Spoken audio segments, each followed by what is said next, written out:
అప్పటికిప్పటికి cost పెరగడానికి material cost పెరుగుతుందని చెప్పారు. అది 100% వాస్తవం. దాంతోపాటు ఇంకా 2 అంశాలు. ఒకటి భూసేకరణ. మన తెలంగాణ వచ్చినప్పుడు 1,50,000 2 లక్షలకు ఎకరా భూమి ఎక్కడైనా వచ్చేది.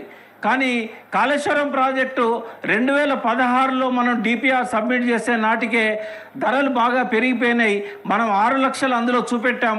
కానీ అది 12 లక్షల నుంచి 20 లక్షలు ఇయ్యంది ఎకరం భూమి ఇవ్వడానికి ఎవరు సిద్ధపడట్లేదు. కాబట్టి కాస్ట్ పెరిగింది అనేది ఒకటి.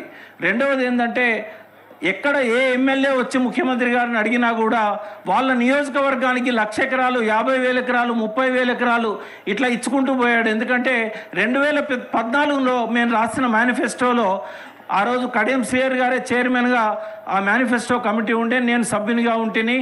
అన్న మీకు గుర్తుండాలి, ప్రతి నియోజకవర్గానికి 1,00,000 ఎకరాలకు నీళ్ళు ఇస్తామని చెప్పి మేము రాసాం. కాబట్టి ఈ కాళేశ్వరంలో ఆయకట్టు పెరిగింది, స్టెబిలైజేషన్ పెరిగింది, వాటికి అయిన ఖర్చు ఒకవేళ గనక కాంగ్రెస్ ప్రభుత్వమే వచ్చుంటే ఇవాళ కాళేశ్వరం ఖర్చు 3 లక్షల కోట్లు అయ్యేది. నిలువు దోపిడీ చేసి ఉండేవాళ్ళు. కేసీఆర్ గారు ప్రతి దగ్గర కూడా పొదుపు చేస్తూ వచ్చాడు. ఎండిపోయిన గోదావరిని రిజర్వాయర్గా మార్చాడు. ఎందుకంటే 35 టీఎంసీల రిజర్వాయర్ కోసము 10,000 కోట్లు ఖర్చు పెడితే తప్ప భూమి దొరికేది కాదు, నిర్వాసితులు ఒప్పుకునే వాళ్ళు కాదు. కానీ గోదావరి నదిని ఆయనే రిజర్వాయర్గా మార్చాడు.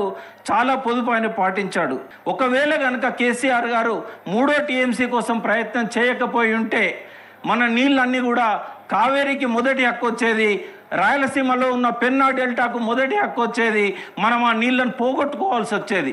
ఆయన దూరదృష్టితోని, విఘ్నతతోని, ఆర్థిక ఇబ్బందులు ఉన్నా కూడా బ్యాంకులను ఒప్పించి ఇంకొక 30,000 కోట్లతోని 3వ టీఎంసీ నీళ్లను మిడ్ మానేర్లో కలపడానికి పైప్ లైన్స్ వేయడం జరిగింది.